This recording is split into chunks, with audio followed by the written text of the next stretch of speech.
Hare Krishna, dear devotees, welcome for today's continuous discussion on Bhagavad Gita introduction. So today is 27th May 2025, Tuesday. So we gathered here to continue our discussion. I think part 10, if I'm not mistaken. Yesterday was part 9. So we are doing a lot of detailed studies. Okay. So anyway, do you have any takeaway that you want to say something? Anyone? I realize whenever you go into anxiety, when you just open a Bhagavad Gita, when you start to read it, you will be surprised.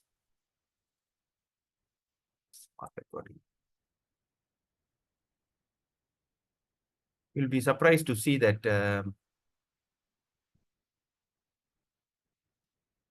Okay. So it's very surprising that as though that whatever things that you want to know, Krishna will reveal. Any experience like that?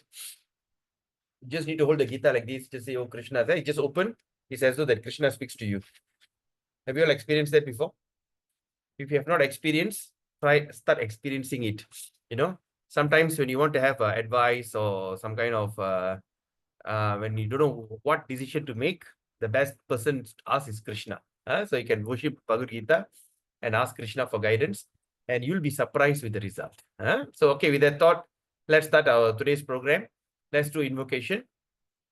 Om Ajnanatimirandasya Jnananjana Shalakaya Chakshurunmilitam Yena Tasmai Sri Guruve Namaha Sri Chaitanya Manobhistam Sthapitam Yena Bhutale Swayam Rupa Kadamayam Dadati Swaparantikam Vandeham Sri Guru Sri Utta Padakamalam Sri Gurun Vaishnavam Sha Sri Rupam Sagrajadam Shahagana Raghunathan Vidam Tam Sajivam Sadvaitam Savaduta Parijana Saitam Krishna Chaitanya Devam Sri Radha Krishna Padan Sahagana Lalita Shri Vishakanvidam Sha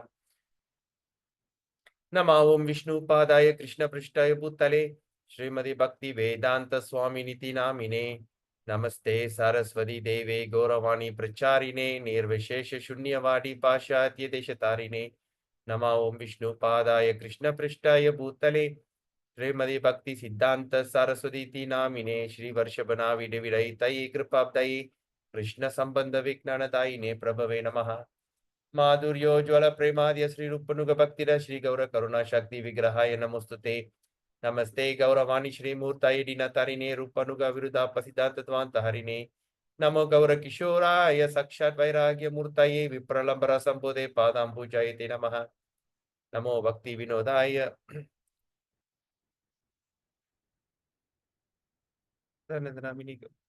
नमो गौर किशोराय साक्षात् वैराग्य मूर्तये विप्रलंबर संबोधे पादांबुजायते नमः नमो भक्ति विनोदाय सच्चिदानंद नामिने गौर शक्ति स्वरूपाय रूपनुगवरायते गौरवीर्भव भूमेस्तुम निरस सज्जन प्रिया वैष्णव स्वरूपमा श्री जगन्नाथाय ते नमः वंशकल्पतरुभ्यश्च कृपा सिन्धुभ्येव च पतितरां पावनेभ्यो वैष्णवेभ्यो नमो नमः ओम महावदन्याय कृष्ण प्रेम प्रदायते कृष्णाय कृष्ण चैतन्य नामिने गौरतिसे नमः पंचतत्त्वात्मकं कृष्णं भक्तरूप स्वरूपकं भक्तावतारं भक्ताख्यं नमामि भक्तशक्तिकम् हे कृष्णा करुणा सिंधु दीनबंधो जगत्पते गोपेश गोपिका कांत राधा कांत नमस्तुते ताप्त कांचन गौरांगी राधे वृंदावनेश्वरी वृषभानुस्तिरी विप्रणमामि हरि प्रिये जय श्री कृष्ण चैतन्य प्रभु नित्यानंद श्री अद्वैत गदाधर शिव शरि गौर भक्त वृंद हरे Krishna Krishna Krishna Hare Hare Hare Ram Ram Ram Hare Hare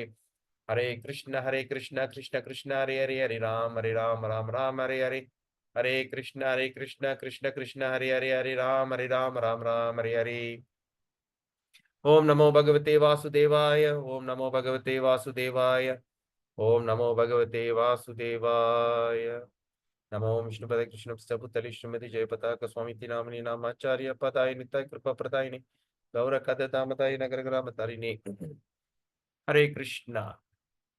Okay, let's start our today's session. Just let me get the things.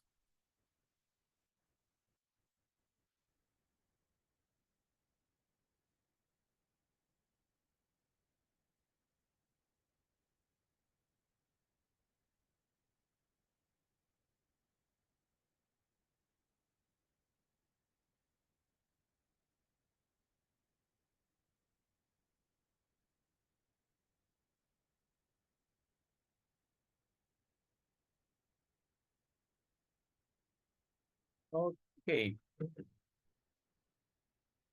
Introduction.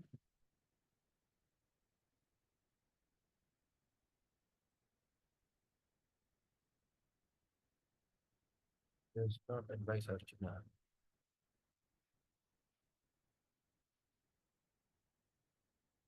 Tasmat Sarvesu Kaleshu.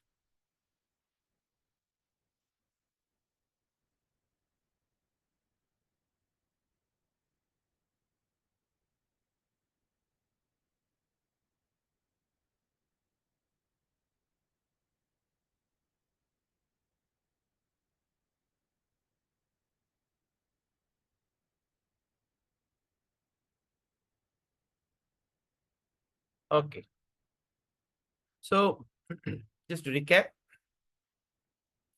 So, in the Mahabharata, there is given Bhagavad Gita. Then all the Vedic literature summarized in the Vedanta Sutra. Right. So, all right. So, let's see what actually it means here. Okay. So, Prabhupada is saying that the first he divided the Vedas into four. First, that means who? Vyasadeva. Vyasadeva divided the Vedas into four. Okay. Because before that, the Vedas all was spoken by Suruti. That means, say, like for instance, a spiritual master speaks and the disciple simply remembers everything. All right. He remembers everything. So what they call, it was given down through that method. But when it comes to Kali Yuga, right? So for the sake of less capable people, right? Less capable. So that means people are becoming more and more. I mean, they are becoming, the lifespan is not long. Their memory power is became so weak. They couldn't memorize everything. Therefore, what Vyasadeva did, he documented all the Vedas. All right, he documented all the Vedas. And of course, when he documented all the Vedas is huge, right? Huge. So when the thing is huge, what happened? He divided into four sections. Okay, four sections. That means the sections are like Rig Veda, Yajur, Sama, Atharva.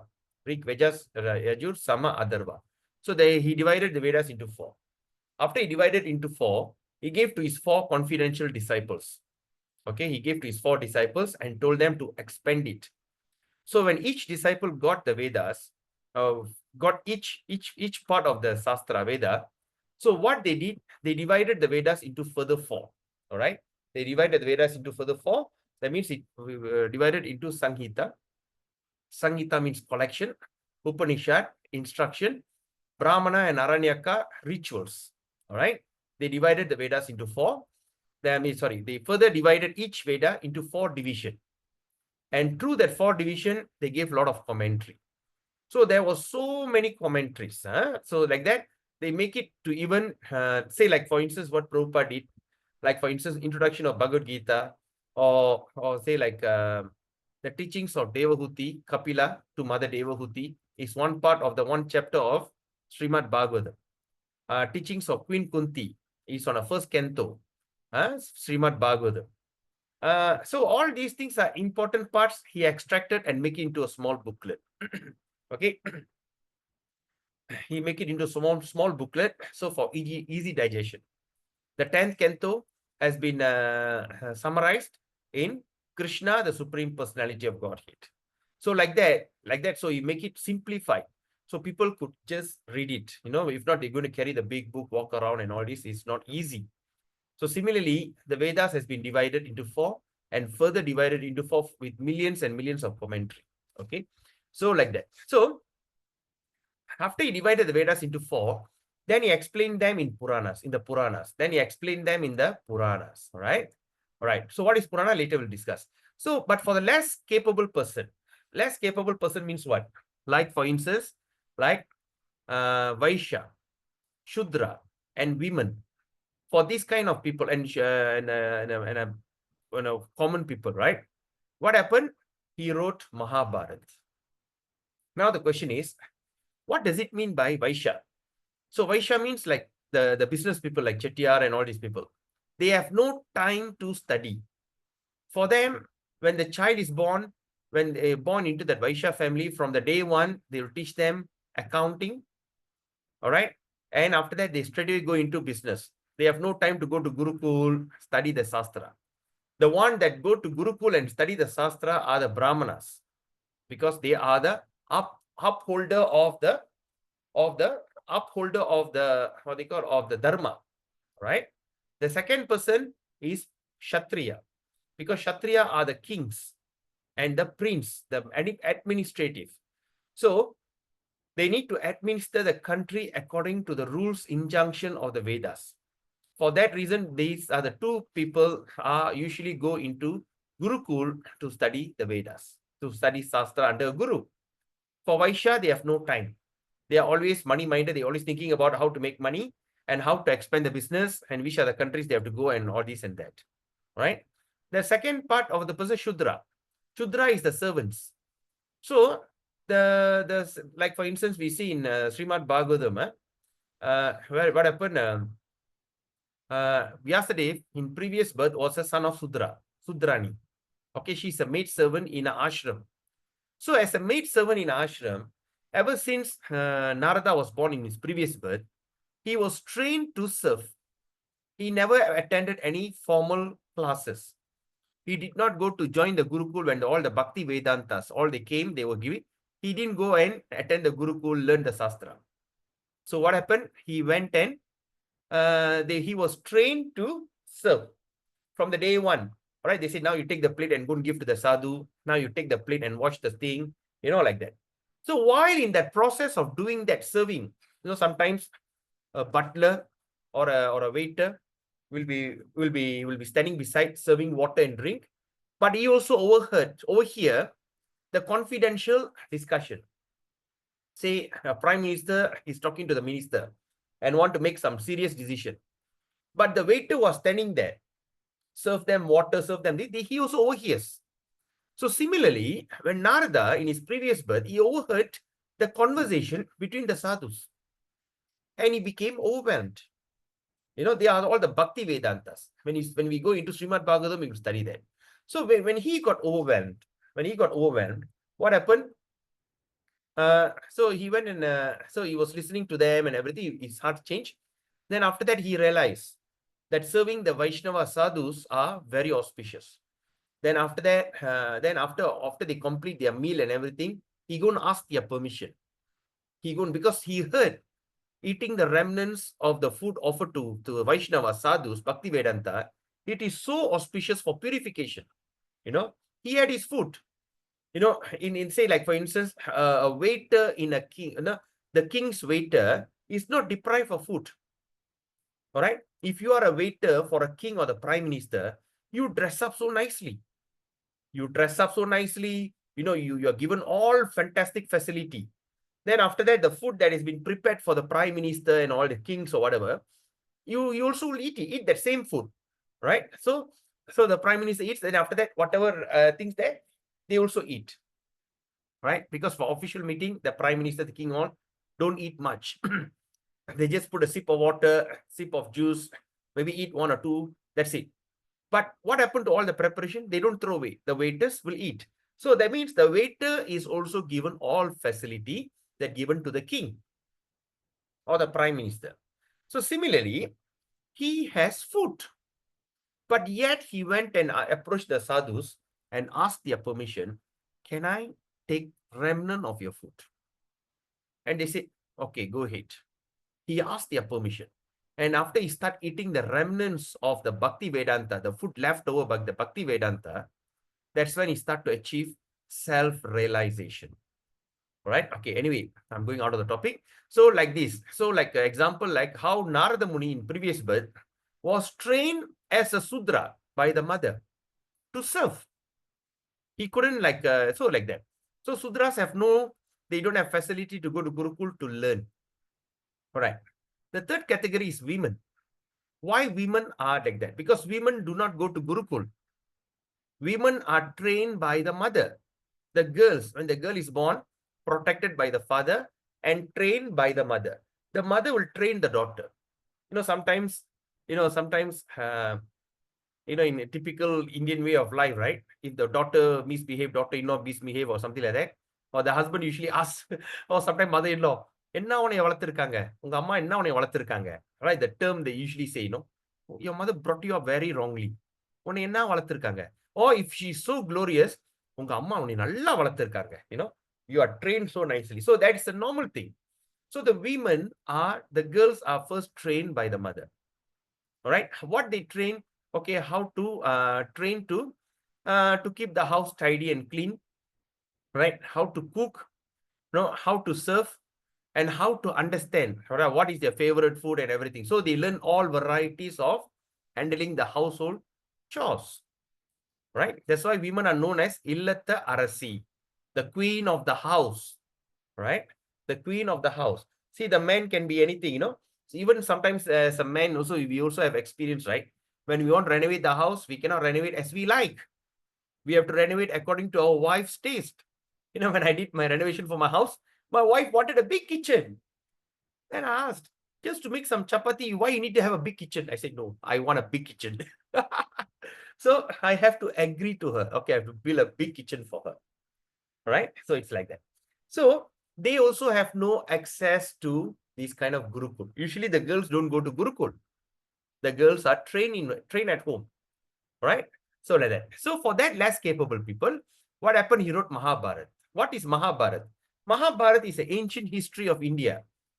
Please do remember, Mahabharat is not a mythology. Many people are calling the Hindu mythology.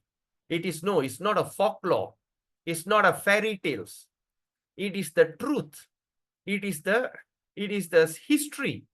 We cannot call the Malay civilization as mythology, right? We cannot call the Chinese civilization as mythology, because civilization, they had their culture, they have the way of administration, they have the way to eat. That means they have a way of getting married. All right, marriage till funeral. They have culture that is called civilization, right? But when it comes to Indian or Hindu, they always say mythology. It is very wrong term. Like that day, one of my cousins asked, sent one message in our family group. She was telling they all with what they call Temple of Fine Arts, Swami Sivananda Ji or something like that. So she was telling, she was saying, oh, there is a training for the children, by the ashram from India. So encourage all the small children to join online class. And there the statement says, okay, you're going to learn some Sangeetam, how to sing some raga. At the same time, you also learn some stories from the mythology. I just asked her, what do you mean story from the mythology? All right, because it became a common. But in my heart, I was thinking, yeah, whatever Mayavadi is talking is mythology, because that's not the fact. That is mythology. To say that God has no form, to believe that God is formless, to believe that merging into the light, that is mythology. Fair enough. All right. So I also didn't argue further, because in one way she's right. Right. So he wrote Mahabharat. The Mahabharat is like a story. Like I remember when I was telling my late father to go and take a Bhagavad Gita to read, or to read some spiritual books on the way to Krishna. He never do that. So what he do? He loved to read Nelson Mandela, the story of Nelson Mandela. Because I remember he's having the book Nelson, such a thick book, the autobiography of Nelson Mandela. Then after that, he went and read the history of the Greek. Then when I looked at him, I said, okay. Then I gave him, why not read the Indian history? Why are you so mesmerized with the Western history? Come, read your own history. So what happened? He started read Mahabharat. So Mahabharat he could read because the Mahabharat is a story. It's a history. All right. And while and what Vyasadeva did, he did very technically in Bhishma Parva, in the chapter Bhishma Parva. While you are going through this Mahabharat, the history, you're mesmerized from the day that Bhishma was born, then everything, you just go through the story. Go. In between, he put in Bhagavad Gita. So what happened? You stumble upon Bhagavad Gita. So without you realizing it, you are reading Bhagavad Gita. You got it. So Bhagavad Gita was inserted, right? So while they were reading some fairy tales, I mean some stories, how that Arjuna was born, how Pandavas, how the Pandu and Dhritarashtra, what happened to them, why they born blind, why Vidura born to Sudra, why this what do you call? Pandu was pale, why Dhritarashtra was blind, and why Vidura born to Sudra, when all of them are same father. So what happened? Right? Who impregnate them? So the standard of impregnating them, is it true? Is it valid? So all these things we will study. And people get just mesmerized with the story. And in between, stumble upon Bhagavad Gita. So when they start to read Bhagavad Gita, and without they realizing. So when these people, like the Shudras, Vaishyas, and women, when they read Mahabharata, a story is like a history, it's an ancient history. When they read that, they stumble upon Bhagavad Gita, and that Bhagavad Gita is a summary of the entire Vedas. All right. So that's the thing. So in the Mahabharata, there is given Bhagavad Gita. Then all Vedic literature is summarized in Vedanta Sutra. Right? So that means after that, what happened? After he gave this thing, after he wrote Mahabharata for the less capable people, then what he did? He went and summarized. Then he saw all the four Vedas, and he saw all the disciples are what I call minimizing. That means they are creating more and more commentary, more and more books. So what he did? Okay, now he took all the Vedas. He gave a summary. Right? And that summary, the summary of the entire four Vedas, Rig, Yajur, Sama, Atharva, millions and millions of verses are there. So he gave a summary. Summary means what? When can you write a summary? When you are expert in that subject. When you understand, say like for instance in school, they ask you to do a summary. So what is a summary? They give you one long article. You read through the article. Maybe it's 700, 800,000 words. Then after you read through the article, then you summarize in 100 words. That's when they will see your capability of knowledge in language. The way that you're going to express the entire 700 words in 100 words. It's a juice. It's a cream. It's the cream of that article. That's why we see your create talent, and that's why they say in school there's a summary writing, ringkasan in Malay we call it. So now the Vedic literature, after he wrote everything, then he summarized. So summarize means what? He is really expert in the Vedas. He summarized means he cannot go around and telling something which is not important. He summarized the cream, and that summary is called Vedanta Sutra. Then after he did the summary, for the future guidance, all right, after he gave the summary of the Vedanta Sutra, then he gave a commentary. He gave a natural commentation on the Vedanta Sutra. So that means what? So that means, in other words, now we are seeing that after Prabhupada, when he gave the verse, it's purport. Purport means what? What is the purport? You know, in Bhagavad Gita, you can open, you see the word purport. Purport means what? Commentary. All right, commentary on the verse. What the verse is actually trying to tell. So similarly, what Vyasadeva did, he went and took the natural commentation. That means he gave a commentary. After he summarized, then he started to give his commentary, purport. And that commentary is called Srimad Bhagavatam. So the Srimad Bhagavatam is actually, you are saving a lot of time from you going scrutinizing even Vedanta Sutra. The Vedanta Sutra is already a summary of all the four Vedas. And what is the essence of the four Vedas? Sanghita, Upanishad, Brahmana, and Aranyaka. The four divisions.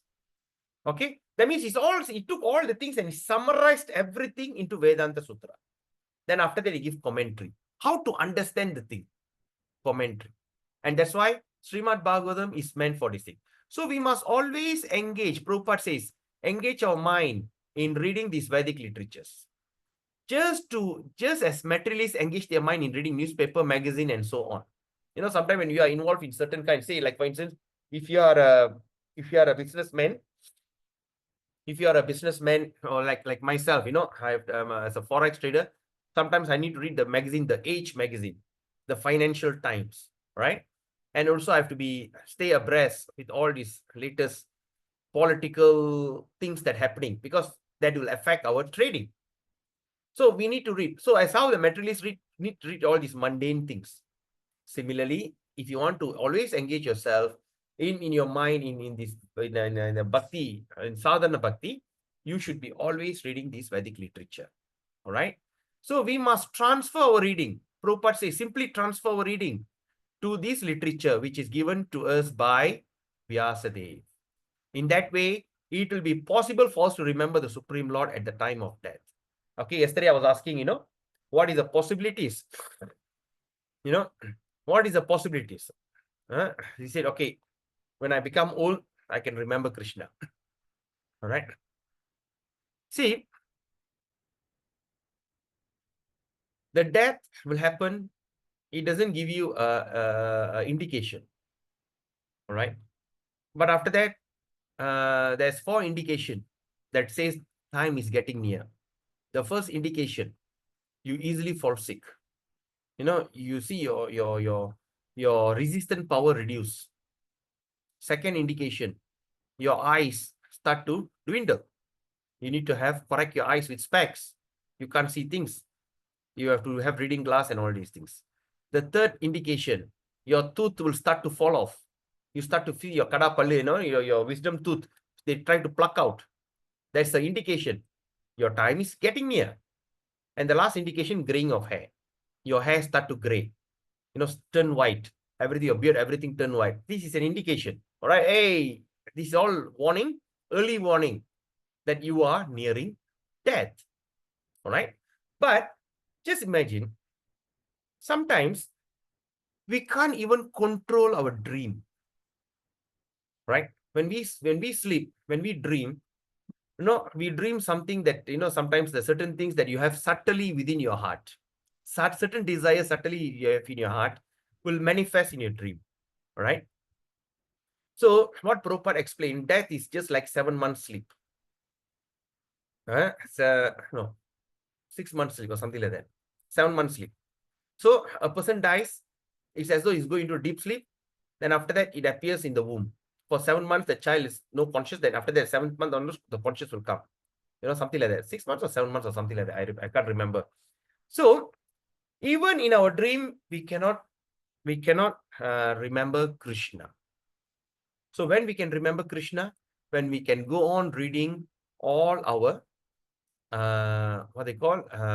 when we start read these Vedas, when we always dwell in the stories of the Vedas, like Bhagavad Gita, Srimad Bhagavad, that's why they say before you go to bed, what you should do, you should chant 1 round.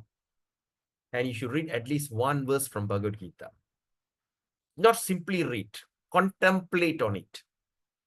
Right? Man mana bhava mad bhakto mat yaji mam namaskuru mam evish satyam te. Do you know that this verse in chapter 18 is from here we can expand the whole Bhagavad Gita. There's one Acharya gave a fantastic commentary. Just this one verse, right, in chapter 18. Let me read the verse to you. It's very, very auspicious verse. Okay. I can't recall the last word. Man mana bhava mad bhakto mad yaji mam namaskuru mam eva shesha satyam te. Can anyone remember the verse? LMN.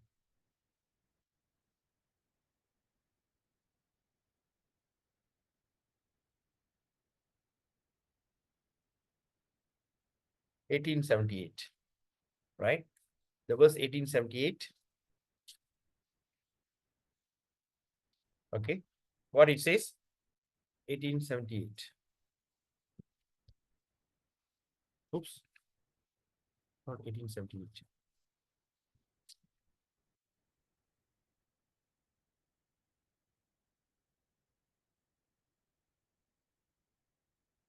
Can anyone remind me the verse?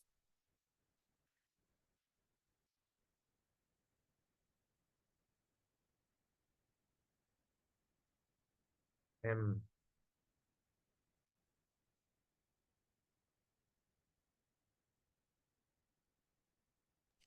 1865. 1865. Man manabhava mad bhakto mad yaji mam namaskuru mam evasyasi satyam te prati jani priyosi me. Very good. Fantastic. Man manava mat bhakto mad yaji mam namaskuru mam evishesh satyam te prati jane priyosime. Right? When you look at this verse, man mana, thinking of me, bhava, just become, mat bhakta, my devotee. So when you see man mana bhava, okay, then when you see the summary in chapter 2, then become my devotee, right? In chapter 3. So like that. So mad yaji mam, worship me. Namaskuru, offer your obeisances. then certainly it will come to me. I promise you this. I promise you, all right? Because you are very dear to me. So when you look at this verse is entirely summarized. If you really scrutinizing study this verse, the entire Bhagavad Gita is expansion from this one verse. All right? So that's what Krishna says, surrender unto me, fully engage your mind in me, absorb in me, and you will come to me. I'll promise you this. And in order to do that, what do you need to do? Sarva dharman parityaja mam ekam sharanam raja. Sarva dharman, give up all activities, all religiosity, all dharma. All right? Dharma is also, like for instance, now I can say, I'm born in Chettiar family, so I got Chettiar dharma. So that means this is bodily. So my ideology, my belief system. So I born in a Vaishya family, therefore I must be a businessman. Or I born in a Brahmana family, therefore my job is to do Brahmanical work. My job is this and that. So all this ideology, give up. Give up all this dharma. Give up all this dharma and simply surrender unto me. Mam ekam, mam, me, ekam, only me. Sharanam Vraja. I will deliver you from all kind of sinful reaction. That means what? All the prarabdha karma and aprarabdha karma, right? We have sanchati, prarabdha, and kutta. 3 types of karma. I will release you from that. And even aprarabdha, that means the thing is not there. It's still the one is lying in the seed form. In a big go down, in a big go down, there's a million tons of seed belongs to you. Because here you have taken birth, millions of birth. In every birth, you carry every experience with you. Like that, you have all the seeds awaiting. Looks like you can never get away from this place. For eternity, you're going to stuck in this material world. Because you have to undergo all the things that you have accumulated. And whatever you're accumulating now is put at the back. All the activities that you're doing now, maybe you have to suffer, maybe another 200, 300 births down the road. So like that. So what happened? When Krishna says, I will remove that, I'll remove you. That means he will put your go down on fire. Your gudang will go on fire. Your go down is on fire. In that fire, all the seed will be burnt to ashes. They say even if fast on Ekadasi day, just simply fasting on Ekadasi day with proper fasting. Proper fasting means what? No water, nirjala, awaken the whole night, okay, and study the Vedas and chant your rounds. That is the proper, real way. If you could do that, the scene as big as Mount Meru can be destroyed at once. That one night you stay awake on Ekadasi day, your entire karma, entire karma of this, what they call as big as Mount Meru. Mount Meru is a mount that the entire what they call this entire creation is there. Okay. Example. Okay, give you one example here. Right. Say like this is Mount Meru. All right. So in this Mount Meru, there is many layers. Right. There's many layers. All right. This is the example. We'll study that in Bhagavad. All right. This is the lower planetary system. This is the middle planetary system. This thing, like that. Okay. It's Mount Meru. Right. And here Brahma lives. Right. Brahma lives there. So this entire thing. So what happened? That means this is a huge sin. So one day you fast, the entire thing is removed at once. Your entire prarabdha, kutta, and all these karmas are destroyed at once. Can you imagine? All right. So it's all destroyed at once. So destroyed at once. So that means after I fast on Ekadasi day, am I sinless? No. You still got sin as big as Mount Meru times by 1 million, 1 billion, 1 trillion times. You have huge backlog. You have huge backlog. Just take this one day. Example, yesterday, one day. Just think what you have done. Right? You first thing, you wake up in the morning. All right? You wake up in the morning, you go and take your bath. and in your bathroom you saw cockroach. You step on the cockroach, you spray bygone spray, to kill the cockroach. Sin, right? Then you see your sink got ants. You pour water and wash them off. So the ants all drown. How many ants were drowned? And you brush your teeth. There's so many things inside. You killed it, right? Then after that, you go out. You pluck some flower. And while you're plucking some flower, you see there's a, in your flower tree, there is a caterpillar. The caterpillar will eat up all the leaves. And you say, I need to offer this flower to Krishna, but there is caterpillar. So what do? You take the caterpillar, but don't killing it, but you put it somewhere else. But the caterpillar you put in the wrong tree, the leaf that caterpillar cannot eat. The caterpillar dies. Right? Then after that, you just sweep the floor. Sometimes your house got rat. Sometimes you call rent to kill, the pest control. So just imagine all in one day itself, how many karmas have you taken that you have to enjoy or suffer the consequences? Just one day, there's at least 100 seeds are kept that you're going to suffer in the future or enjoy in the future. So just imagine. When you eat the food without offering to Krishna, Krishna says in Bhagavad Gita, we'll study that when we study Bhagavad Gita. When you eat the food which is not first offered, you are merely, or say the word that Prabhupada used, verily, eat sin. But you offered the food to Krishna and you don't know how to offer. What happened? The food become karma-free diet, karmic-free diet. So at home, when we try to offer the food to Krishna, we are eating karmic-free diet. That means the food, there's no karma, no reaction.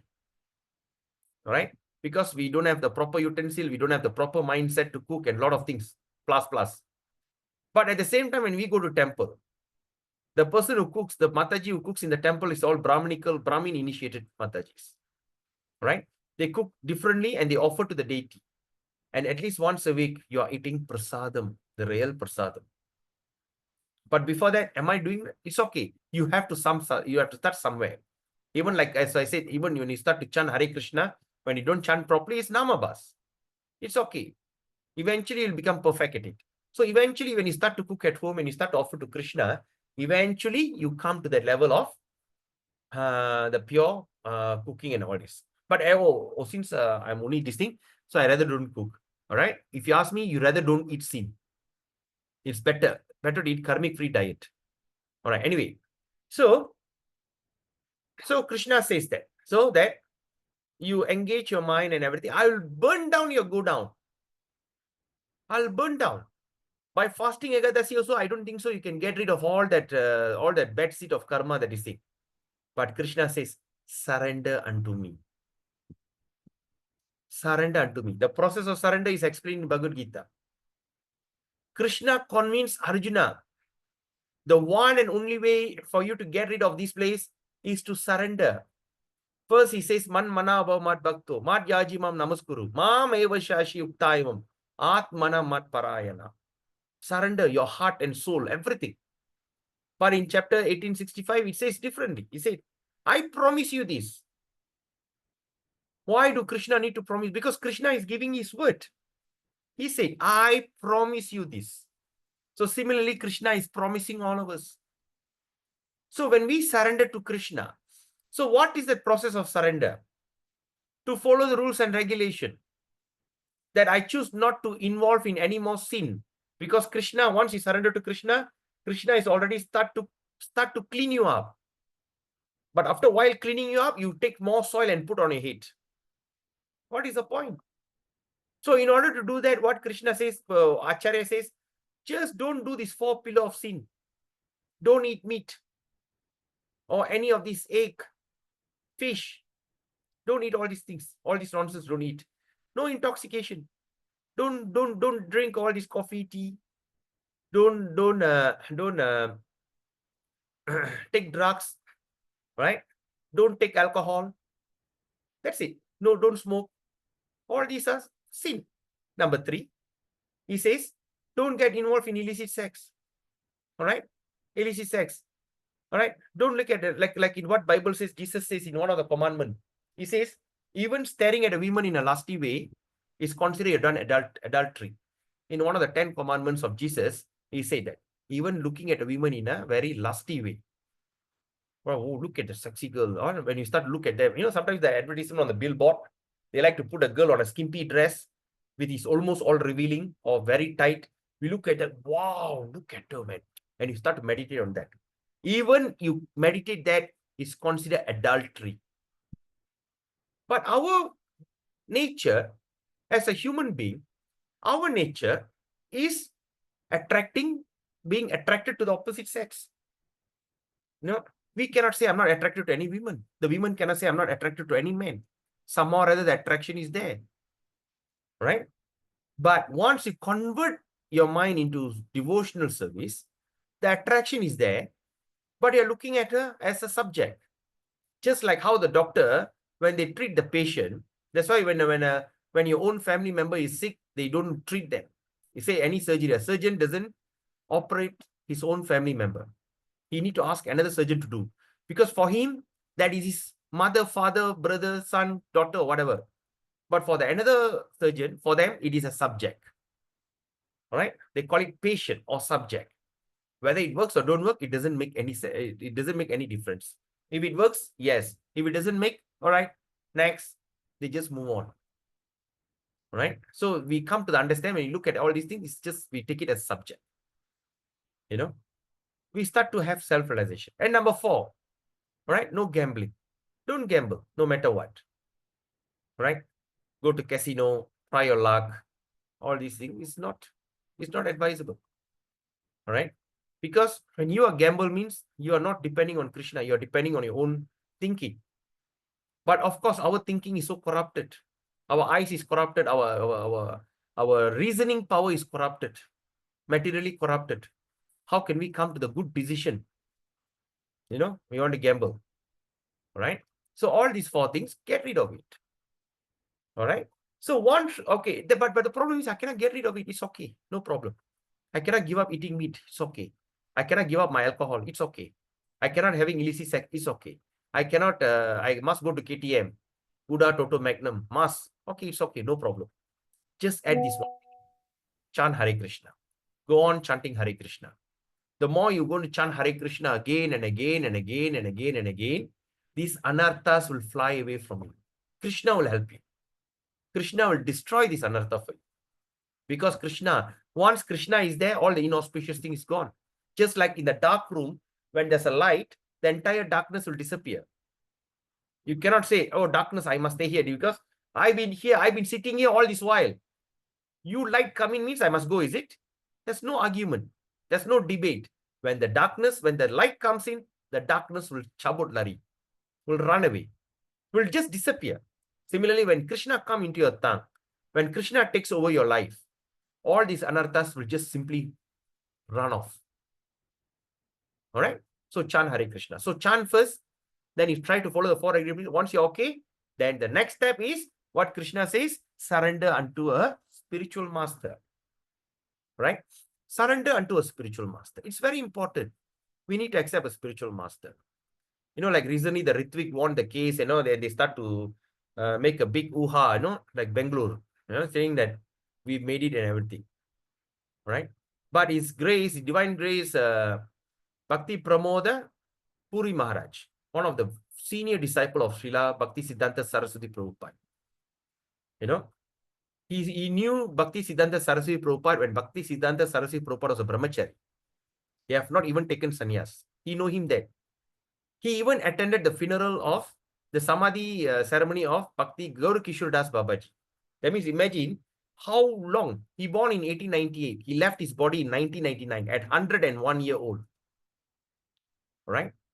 At the 101 year old, somewhere around September, before he's leaving his body, the devotees approached him and asked him, tell me about our Prabhupada. And he was telling how he met Prabhupada, how this thing, how that thing, how wonderful he did everything. Then there's one guy asked a question. My daughter, they were Prabhupada disciple. My daughter knew Prabhupada since child. Since she was a child, she knew Prabhupada. Prabhupada, because the Prabhupada disciples' children. Prabhupada have seen him. Prabhupada have tapped on the head. And the girl used to, like, the small, as a small child, used to go near Prabhupada. Prabhupada gave sweets and everything. So now he asked a question. Since my daughter is so attached to Prabhupada, met Prabhupada, can my daughter take initiation with Prabhupada? And that's when he said, are you talking about Bangalore camp? And he said this word. I'm not creating, I'm not paraphrasing.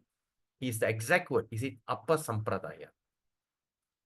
Appa Sampradaya means, and also he said this word, they are also as good as Mayavadi. Right? Despite their whatever things they are doing.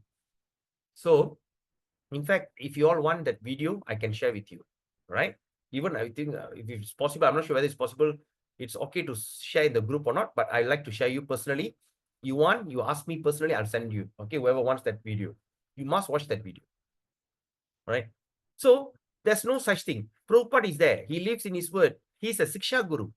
The instruction of a spiritual master is eternal. We study the Bhakti Aloka, the instructions of Bhakti Vinod Thakur, who wrote that essay 100 years ago. Right? 100 plus years ago, in early 1900s, he wrote that essay, Bhakti Aloka. We are taking the instruction. That means when we study, our heart is transforming, that means it's there in the book. The instruction is there in the book, because the spiritual master is eternal. This what they call Chaitanya Charitamrita was written 500 years ago.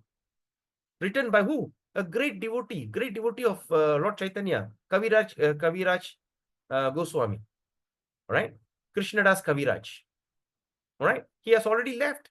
He wrote the book when he was 100 years old. At the age of 100, his eyelid were falling down. So you have to pull the eyelid and start to write. That old, that frail, he compiled Chaitanya Charitamrita. So we have seen these few things. One is the instruction of the spiritual master is eternal. Number two, the person who are very matured, 100 over years old, they means they're considered they're really matured. They understood everything bhakti. And the same person, Sripad, what they call, what is the name I just said? Puri Maharaj. Pramoda Puri Maharaj. His Holiness, Bhakti Pramoda Puri Maharaj. He said, it's Appa Sampradaya. He said that is Mayavadi. Consider Mayavadi. That's no such thing. You need to have a personal guru. All right? You cannot accept initiation from the guru that is no longer with us. But that doesn't mean that Prabhupada has died. No. He said he lived forever in his books. That's what is happening. We are reading his books now. And these books are still transforming our life. But you need to have a personal guide. Like, for instance, you all can read this book by yourself. But when you come here, when we have a discussion, you tend to understand it better, right? Yes or not? It means you need someone to give you instruction. Right? So, you have to accept a guru, spiritual master. Step one, after you could control yourself by chanting, by controlling yourself, some or other you struggle to control. Fake it till you make it. Fake it. Oh, I'm not doing this. Yes, I'm a sadhu. Fake it. Okay, once you come to that level, you can chant your mantra, you can chant your rounds very nicely. Then you're going to approach a guru. How to approach a guru? The guru is supposed to be your Chaita Guru in your heart that manifests in front of you as a Diksha Guru. And that Diksha Guru is someone that inspires you. You are someone or other felt so inspired. And it's a very mysterious kind of feeling. Right? Just like how you fall in love with your husband or you fall in love with your wife in your early days. If you're not a arranged marriage, say if you're love marriage, there are so many women in the town, but you only fall in love with one particular woman, and decide to create a family, create a new parambara through that girl, right? So similarly, approaching a guru is very unique and it is very authentic. Pray to Prabhupada to show you the right path. The guru will appear. When you are ready, guru appears. It is not, are you going for a shopping for guru? So once you like a guru, you do due diligence. Investigate. Check about him. How is he? Can he ngam with you or not? All right. Do you like the way he do things? Do you like his instruction? You must do all the due diligence. After that, you surrender yourself to that guru. And once you surrender to the guru, you accept initiation, no turning back. right? No turning back. So then accept a guru, and the guru will give you, initiate you into that mantra. Before that, you're doing trial and error. But after that, guru will initiate you in the Maha Mantra. After he initiate you in the Maha Mantra, then you go on chanting Hare Krishna by the mercy of the spiritual master. Because the spiritual master always pray to Krishna. I hope all my disciples become a pure devotee of the Lord. Right? So after you get initiated by the spiritual master, then you go, then after that you become really perfect. Then you accept second initiation called Brahmana initiation, Brahmana Diksha. So once you accept a Brahmana Diksha, then after that you carry on with your mantra and all these kind of things. That's when you could be able to remember the Krishna at the time of death. All right? At the time of death. Okay, now I don't have a guru. I couldn't find a guru. Suddenly I pass away. It's okay. There's no loss or diminution. Because Krishna in your heart, he understands. He knows. All right? Okay, this particular devotee, he tried all his best, but before he could accept a guru, he left his body. Right? So that person will be kept in a place where you go and meet Yamaraj, not Yamaraj, Dharmaraj. And Dharmaraj will prepare another body for you, very conducive body for you to carry on in your sadhan bhakti. Then you born in Vrindavan, Mayapur, or born into a devotee family. Then after that, you start to continue. Then you accept a guru, and through that acceptance of guru, you surrender to the guru. Then after that, you go back home, back to Godhead. So if it's only possible for us to remember the Supreme, okay, by this, because this is what the Vedic injunction. That is the only way suggested by the Lord. That's the only way suggested by the Lord. Because Lord is giving you ways how you can come to him. It's the only way. And after that, what is that? He guarantees the result. He guarantees the result. Because he said there is no doubt. All right? He guarantees that. All right? So this is how we should always engage ourselves. All right? All right. Now let's look at the next verse. Tasmat sarveshu kaleshu mam anushmara yudhyacha mayyar pita manobuddhir mam evashyasya shangshayaha. Therefore, Krishna says, Arjuna, you should always think of me. All right? Tasmat sarvesu kalesu mam anushmara yudhyacha. So always remember of me in the form of Krishna. All right? He didn't ask you to say, okay, think any of my form. Later, I'm going to show you Vishwarupa, right? Because the Vishwarupa has happened in the chapter 11, right? But in chapter 8, he says, oh, I'm going to show you Vishwarupa. You know, I'm going to show you the form of Narsingadev. I'm going to show you in the Narayana form. I'm going to say Vishnu form. He didn't say that. He said that always think of me in the form of Krishna. All right? So always think of me in the form of Krishna. At the same time, continue your prescribed duty of fighting. Mam anushmara yudhyacha. Yudhya means fighting. Yuddham. Fighting. At the same time, continue your prescribed duty as fighting. So what we can understand, what we can take away from this. So that means we always must think Krishna in the form of Krishna. At the same time, we continue our prescribed duty of doing whatever you are doing. Your job. Whatever thing. So always remember Krishna this thing. Then after that, what he says, with your activities, dedicate to me. So that's why I say, when you go to work, you go earn some money. Take the money, give some portion for Krishna. Or give to the devotees. Give someone. Sacrifice it. You don't take the whole money and give. Just whatever amount, just even a ringgit. Give it away. Give it away. That means just like, you know, the food that you take and cook. You don't bring the whole pot to the deity in front and offer. You don't bring the one whole rice cooker and put in front of the rice.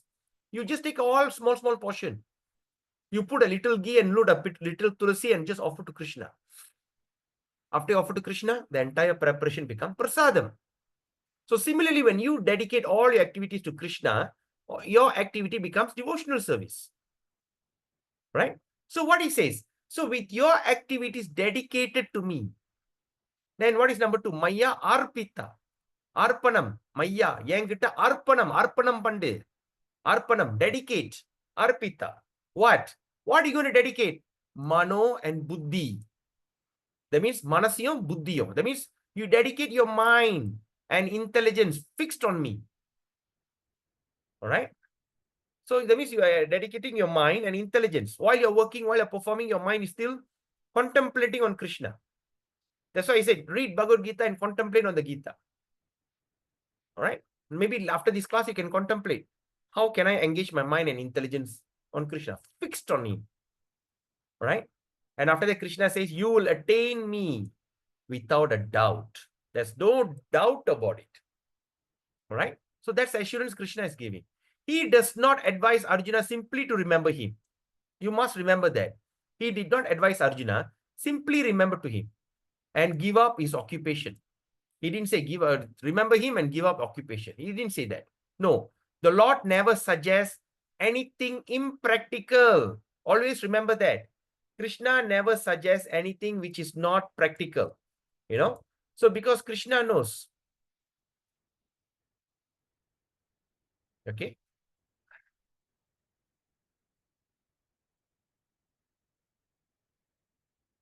Okay. So he does not advise Arjuna simply remember him and give up all occupation. No, the Lord never suggests anything which is not practical. In this material world, in order to maintain the body, remember this, in order to maintain your body, one has to work. Yes or not? You have to go to work, you have to earn money. Human society is divided. So now the human society is divided according to the work. So it's all divided according to your work into 4 divisions of social order. One is Brahmana. Brahmana means the one who always teaches. Second is Kshatriya, the administrator. Third is Vaishya, the business people or the farmers. Second is, the last is Shudra. Shudra means who? The servants, the workers. Right? When we say that I am a government servant, so that means you are a Shudra. Right? So that means we are servants, workers, right? Okay, Sudras. The Brahmana class or intelligent class is working in one way. The Kshatriya or administrative class is working in another way. The mercantile class or the laborers are all tending in their specific duties. In the human society, whether one is a laborer, all right, in the human society, whether one is a laborer, that means Shudra, merchant, Vaishya, administrator, Kshatriya, or a farmer, or even if he belongs to the higher class, or is a literary man, scientist, or a theologian, he has to work to maintain his existence. You know, it doesn't matter what, he have to work to maintain himself. The Lord therefore tells Arjuna, he need not give up his occupation. You do not need to give up your occupation, right? But while he is engaged in his occupation, while you're doing your job, he should remember Krishna, Mam Anushmara. The word is Mang Anushmara. If he doesn't practice remembering Krishna while he's struggling for existence, remember, when a person do not practice to remember Krishna while he's struggling in this material world, then it will not be possible for him to remember Krishna at the time of death. Very clear? Very clear statement. Okay.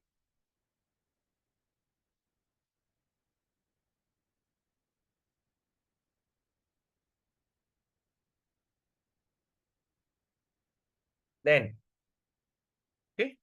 So Lord Chaitanya also advised this. Even Lord Chaitanya also advised this. Kirtaniya Sadahari. One should practice chanting the names of the Lord always. Simple as that. The names of the Lord and the Lord are non-different. So Lord Krishna instructs Arjuna to remember me. And Lord Chaitanya's injunction is to always chant the names of Krishna. Are the same instruction. This is all considered the same instruction. There is no difference because Krishna and Krishna's name are non-different. Krishna and Krishna's name, there's no difference.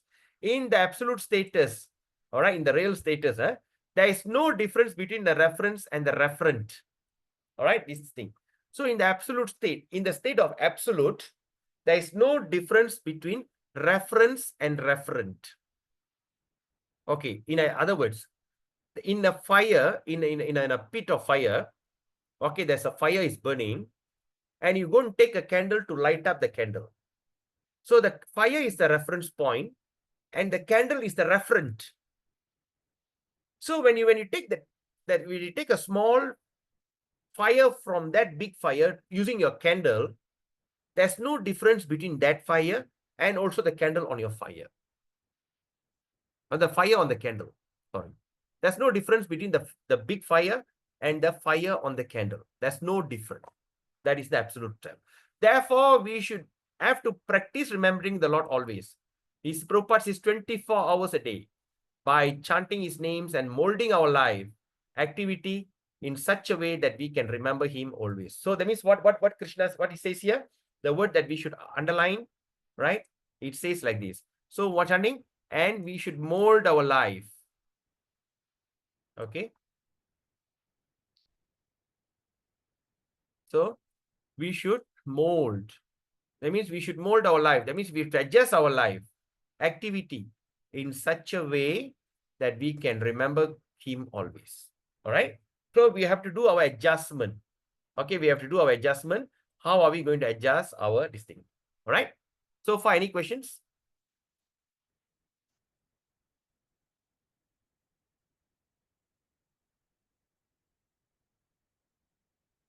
No question? Okay, now I got a question. Shall I continue or you want to take a break?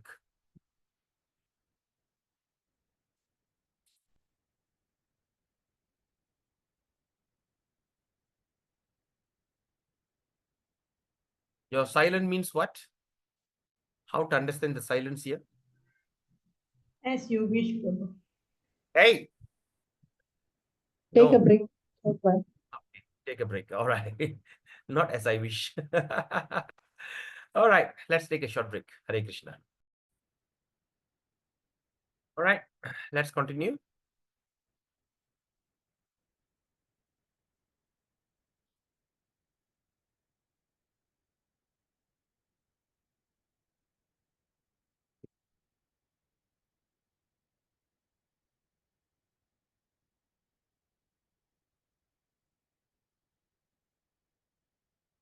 Okay. So,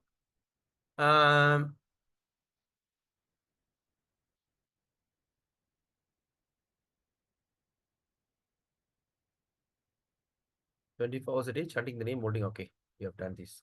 Right. The next paragraph. Any questions so far? No question. All right. Now the question is, Prabhupada is asking, how is that possible? How can you chant 24 hours? How is that possible? So the Acharyas gave the following example. Okay, who gave the example? The Acharyas. Okay, if a married woman is attached to another man, or if a man has an attachment for a woman other than his wife, then the attachment is to consider to be very strong. One with such attachment is always thinking of the loved ones. Do you all understand this? Okay, see, the Acharya is explaining, if a married woman is attached to another man, or when the man is attached to another woman other than his wife, then this attachment is considered very strong. Have you all seen this before? Heard about it before? Have you heard about this before? Why today everyone is so quiet? Huh? Yes, Prabhu. You have heard about it? Yes, yes. Say sometimes, because sometimes I used to do counseling, and one of the counseling is this, right? The man, sometimes they come, they say, I'm so much, even though they are married, they have a extramarital affair. They fall in love with another woman, even though he's married and having children. So even he's married, he's attached to his wife and children. But once he start to have a paramour, that feeling for the paramour is much stronger than towards his wife. All right. So I think it's quite. I think in lifetime, every one of you should have heard that. Sometimes they say, I can't forget my lover. Until they are willing to give up their wife, ask for a divorce, so that they can marry another wife. So it's something like that, right? So that means it's very strong. So that means now the example, the analogy the Acharya is giving like this. One with such an attachment is always thinking of the loved ones. Right? That means while they are working, while they are doing things, but their mind still dwells on their boyfriend or a girlfriend. The wife is also thinking of a lover, is always thinking of meeting him, even while she's carrying out her household chores. Right? Even she's working at home and doing this, but his mind, she's still very anxious, want to meet that lover. In fact, she carries out her household work even more carefully so that her husband will not suspect her attachment. You know, they will take care. The way they do things like so perfectly until they don't this thing. All right. I don't know whether you all have seen this. Example. Any one of you have seen this example? Okay, like myself, I've seen one example. This one particular boy, all right, such a fantastic husband. We should say he's the husband of the year. He come back from work, he take care of the children, he look after them very nicely, he takes care of the wife, the parents, you know, he makes sure that he provide everything, you know, from bathing them, ironing their clothes, preparing breakfast. Such a fantastic man. So people, usually the girls say, no, I wish I can get a husband like him. But I remember this statement, but I was very suspicious. But of course, I didn't tell it out loud. I was just suspicious. Why can a man become like to this level, you know, extreme level? I know some of you, like even a very dedicated husband, you know, once come back, you take care of the wife and children, everything. Okay, I'm not meaning that. I'm saying that this is extreme dedication. You know, extreme. Take care so nicely. But later found out, actually he has some extramarital affair. He do everything nicely, so that after everybody goes to bed at around this thing, he'll be calling her, and in between at night, he'll just sneak out from the house, and he was caught. He was caught red-handed, and of course, big problem. So like that. This is an example. So she carries out household chores, the husband will not suspect attachment. Similarly, so this is one crude example that we can apply. Just to give us an idea. We should always remember the supreme lover. Now we have a supreme lover. We love our wife, we love our husband, but we also have loved someone else, and that is Sri Krishna. But at the same time, perform your material duties very nicely. Isn't that fantastic? Who said Hare Krishna means give up everything and become a mendicant? You always remember Krishna, but at the same time, perform our material duty very nicely. A strong sense of love is required here. The strong sense of love. That means you really must have that strong sense of love. If we have the strong sense of love for the Supreme Lord, then we can discharge our duty and at the same time remember Him. But we have to develop that sense of love. We have to develop the sense of love. Arjuna, for instance, was always thinking of Krishna. He was the constant companion of Krishna. At the same time, he was a warrior. So Krishna did not advise him. Krishna did not advise him to give up fighting and go to the forest and meditate. But Krishna delineates the yoga system to Arjuna. Arjuna says that the practice of this system is not possible for him. He says, don't. So he says, you want to go there? Okay, now let me tell you, how does it look like you want to go to the forest and meditate? Because at one point, Arjuna will be telling that he rather meditate, rather become a mendicant than fighting the war. So then Arjuna is saying the word. Then after that, Krishna will be explaining Dhyana Yoga. Dhyana Yoga is, I think, chapter 6, if I'm not mistaken. Right? Dhyana Yoga is chapter 6. Chapter 6, Dhyana Yoga. Krishna will be explaining. Right? What he says. Arjuna, after he explained, then Arjuna will be like, wow, you have to sit erect, you have to eyes concentrate in your nose, you know, you have to do this, do that, do this, do that. And after that, Arjuna is telling, Arjuna vacha, yoyang yogastvaya prokta, samyena madhusudana, etasyahang na pashyami, chanchalatvat stitam stiram. What is the word? Chanchalatvat. What is chanchalatvat means? Oh, Arjuna said, oh, Madhusudana, the system of yoga you have summarized appears impractical and unendurable. Even a person 5,000 years ago, great warrior, is unendurable for me because the mind is restless and unsteady. Chanchala. Chanchala means what? Like monkey. Cannot stay in one place. Cannot stay in one place. My mind is running. How can I capture the mind and put in one place? Restless. Chanchala. Stitam stiram. My mind is stiram. It doesn't sit in one place. It is like so unsteady. It's not possible.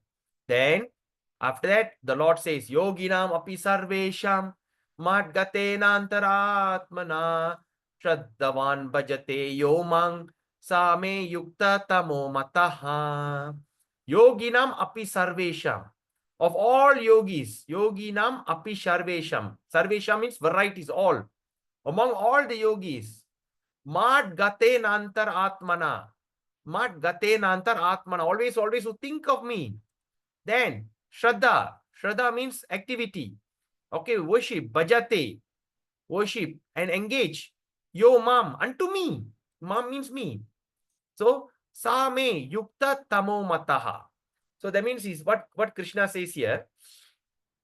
He says that of all yogis, right? Of all yogis, the one with great faith or who abides in me. Abides in me means not always absorbed in me, thinking of him. Or abides in me. Thinks of me within himself. Think of me within himself. Then render transcendental loving service unto me. Shraddha. Alright? And bhajate. Worship. And the most intimately united with me in yoga. Right? He is the greatest of all. That is my opinion, Krishna says. Yes, what he says is correct. But when you look at that, if all the yogis who always abide in me, think of me within himself, renders transcendental loving service to me, most intimately united with me. All right? Intimately united with me. How? How to do that? By great faith. By great faith, abides in me, think of me within himself, renders service unto him, intimately united with me in yoga. And how to do it? In great faith, absolute faith. Krishna will take care of everything. And Krishna says he is the highest of all. And also says that is his opinion. That is Krishna's opinion. All right, there's no doubt about it. All right. Then, so one who thinks of the Supreme Lord, always the greatest yogi. Now you see yourself, if you can always remember Krishna in your heart, you are the greatest yogi, the supermost jnani. That means supermost jnani means what? You are a great jnani and the greatest devotee at the same time. All right. Then the Lord further says, tells Arjuna that as Kshatriya, he cannot give up fighting. But if Arjuna fights remembering Krishna, then he will be able to remember Krishna at the time of death. But one must be completely surrendered in the transcendental loving service to the Lord. He must be completely surrendered. Okay. Now let's look at the next paragraph. Now, we work not with our body. Right? Actually, you really see, do you really work with your body? No. Actually, we are work with our mind and intelligence. Yes or not?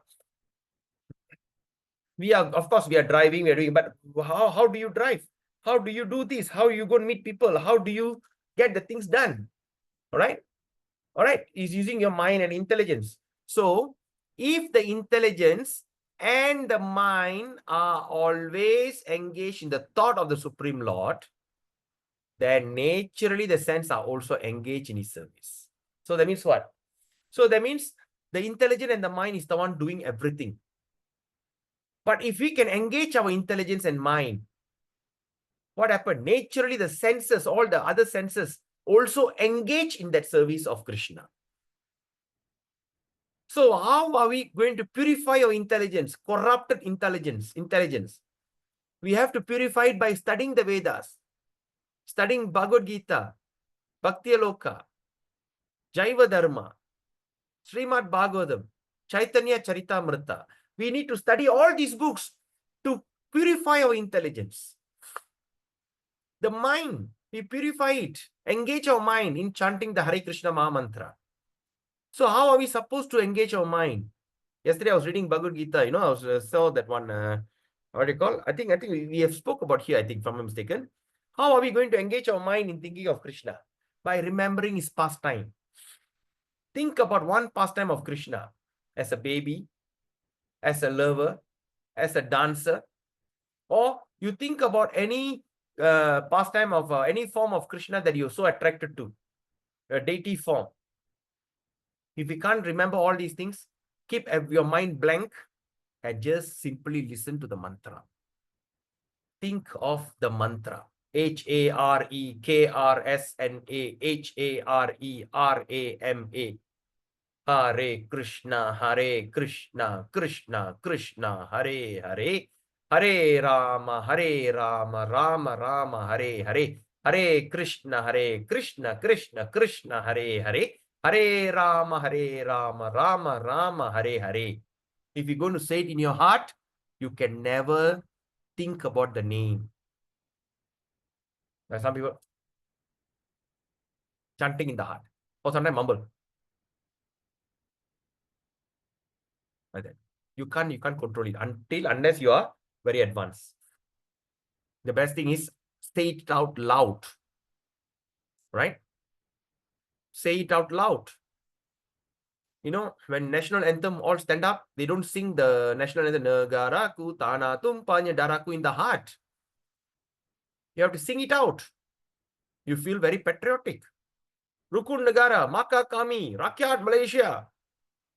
You know, we have to say it out. We don't dare. No, you have to say it out. Loud. Similarly, chant loudly. Hare Krishna, Krishna Krishna, Hare Hare. Hare Rama, Rama Rama, Hare Hare. You don't even need to think. If you say it loud, you have no capability of thinking. Right? The thinking power shut down. Only a hearing power will activate. Say out, listen. That's it. When you do that, your mind comes under control. Superficially, at least. So Prabhupada says superficially. Superficially means what? At least artificially. Prabhupada says at least. The activities of the sense remain the same. But the consciousness is changed. Oh, sorry, superficially is not artificially. Superficially means in overall view. In overall view, it looks like everything same only. But the consciousness inside you is start changing. Right? The Bhagavad Gita teaches us how to absorb the mind and intelligence in the thought of the Lord. Bhagavad Gita teaches you this. Gita teaches. Such absorption will enable, right, one to transfer himself to the kingdom of the Lord. Simple as that. If the mind is engaged in Krishna service, then the senses are automatically engaged in his service. This is the art. And this is also the secret of Bhagavad Gita. Total absorption in the thoughts of Sri Krishna. Right? So by seeing this, any one of you feel like so much eager want to study Bhagavad Gita? Anyone? Oh my God, so many things. I wish I can go into Bhagavad Gita very seriously. Anyone have the thought? Oh, no one have the thought, huh? Not convinced enough? Put a thumbs up if you cannot unmute yourself.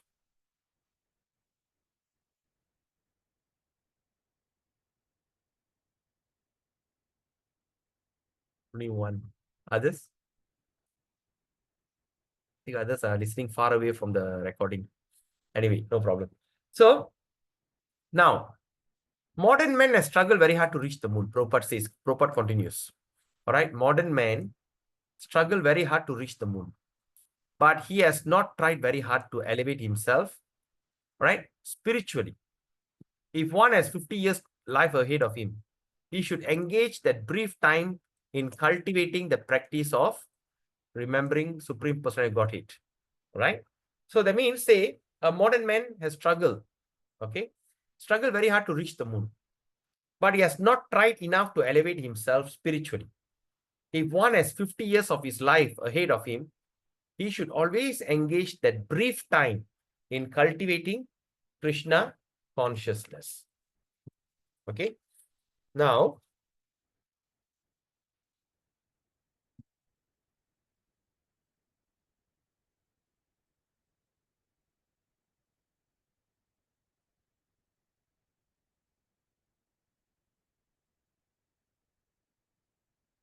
Okay.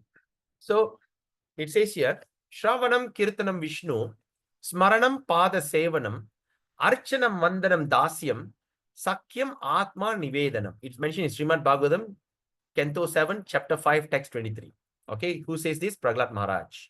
All right, he says that. Shravanam Kirtanam Vishnu, Smaranam Pada Sevanam, Archanam Vandanam Dasyam, Sakyam Atma Nivedanam. So what it says here? Okay, it says here that the 9 process of which the easiest is Shravanam. Okay, among the 9 process, the 9th process of bhakti, the easiest is Shravanam. Shravanam means what? Hearing the Bhagavad Gita from the realized person will turn one into the thought of the Supreme Being. This will lead to remembering the Supreme Lord and will enable one upon leaving the body to attain spiritual body, right? Which is just fit for association with the Supreme Lord. So what happens when you give up this body? You will take another body, and in that body, you'll receive a body that is fit to associate with Krishna, right? The Lord further says, that means you are no longer having a material body anymore. So the Lord says in Bhagavad Gita 8.8, Abhyasa yoga yuktena chetasa nanya paramang purushang divyang yati partanu chintayan. Okay, it says here, he who meditates on me as the Supreme Personality of Godhead. Sorry. Okay, he says here, he who meditates on me, or the Supreme Personality of Godhead. Okay, what does meditate means? To concentrate our thought process, right? His mind constantly engaged in remembering me, always constantly engaged. Then at the same time, undeviated from the path. Oh, Arjuna, he's sure to reach me. Yati pratan yuchintaya. All right. So this is what Krishna says. He's sure to reach me. It is not a very difficult process. However, one must learn it from the experienced person. It's not a hard process, but you have to learn from an experienced person. Tat viknanartham sa gurum eva bigacche. So what you need to do? One must approach a person who is already in the practice. So you must approach a person already in the practice. Means what? That means you must approach a person who are currently practicing it. The mind is flying to this and that. The mind is flying, but one must practice concentrating the mind always in the form of the Supreme Lord Krishna or on the sound of his name. There's only 2 things, right? Okay, first thing is you either practice your mind thinking about him, or second, you engage your mind, or concentrate on the sound. Okay, concentrate on the sound. Okay, the mind is naturally restless, going hither and thither, but it can rest upon the sound vibration.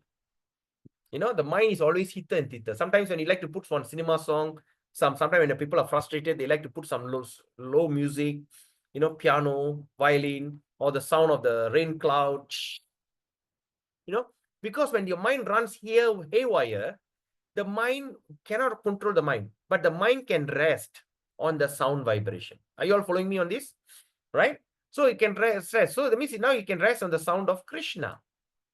Okay. So therefore,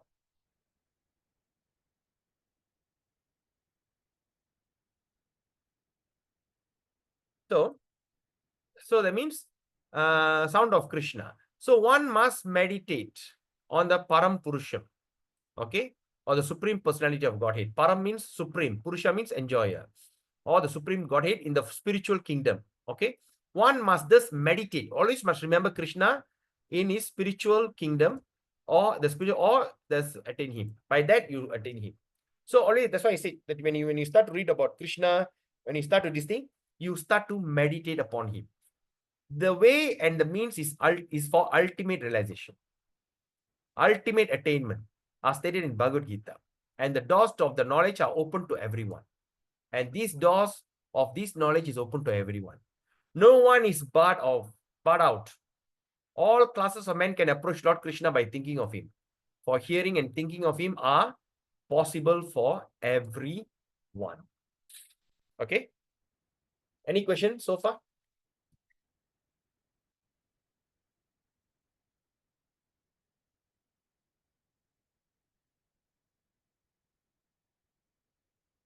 We have only another 2 and 4 pages.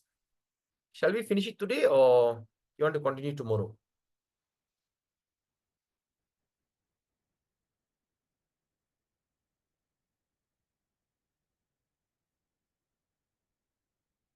Hare Krishna.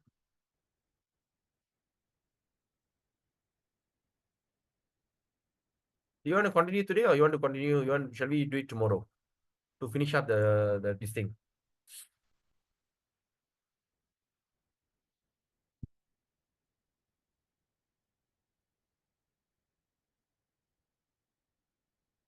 Hare Bol. And continue, Prabhu, can continue tomorrow. Tomorrow is Wednesday, the off day, No, right? because tomorrow, if you want, because it's going to be the last part, so we can even do it tomorrow, no problem. We can continue tomorrow. We continue tomorrow, eh? All right. Okay. So please mark this page. So we continue the thing of the Lord says that even a merchant.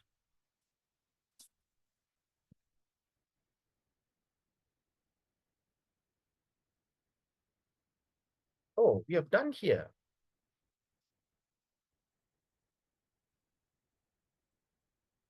Oh, I think we have only another 2 pages only.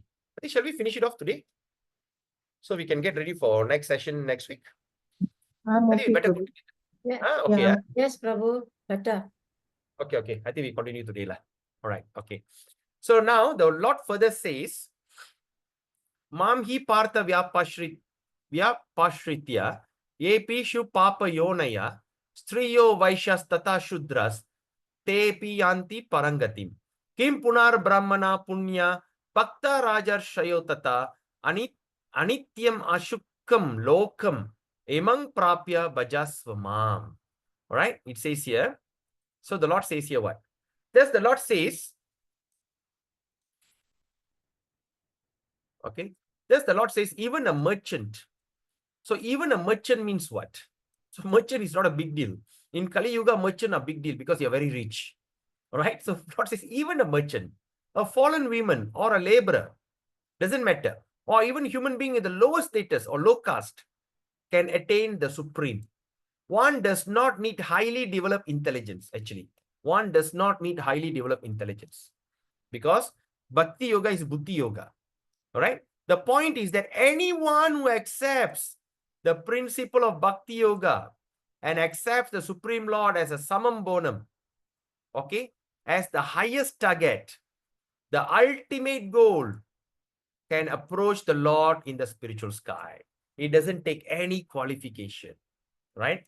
So we have given an example, right? A lady, formerly who worked as a prostitute, also achieved, now she's totally transformed into a fantastic devotee, right? There's another story about Bilwa Mangal Thakur, right? She has been advised by the prostitute to take Krishna consciousness and this thing, all right? So there is the thing. So it doesn't matter whichever woman, whichever man, all right? Of course, in Kali Yuga, every man are fallen. Every human being are fallen, gone case. All right? All are gone case. So everyone in this Kali Yuga, all right? The Kali Yuga Vasi, they have these, when they can make that, accept the principle of Bhakti Yoga, accept the principle. Number 2, accept Krishna as the summum bonum of life. That means the ultimate, summum bonum means ultimate goal of life. And number 3, ultimate target. Because we want Bhava Bhakti. That's why we are studying all these books. We study, this Nectar of Instruction, Bhakti Aloka, Harinam Chintamani. And next week, honestly, we're going to start this Nectar of Devotion. Why? Because we want that prema. So that means we are already there. That's our highest target. Right? And of course, that's the ultimate goal. So we are somewhere other are qualified to approach the Lord in the spiritual sky. If one adopts the principle enunciated by Bhagavad Gita, he can make his life perfect and make it permanent solution to all the problem in life. You can make a permanent solution. Like sometimes I say suicidal. When people come to me with the intention of suicide, the first thing I tell them, you are bringing a permanent solution for temporary problem. I'm having some financial trouble. It's only temporary. I'm disappointed. It's temporary. My boyfriend left me. My girlfriend left me. It's temporary. After you're sober, You're going to get a new boyfriend or girlfriend. You're going to get married again. You're going to start all over again. Don't worry. Like some people say, no, I never expect to go through a divorce. I just thinking, it's okay. Let it go. You still have. That means don't create a permanent solution for temporary problem. Because your life goes through, your life go on. All right. And somehow we are in the highest thing. So, but here Krishna is saying, Prabhupada is telling that we can make our life perfect with this permanent solution for all the temporary problem of life.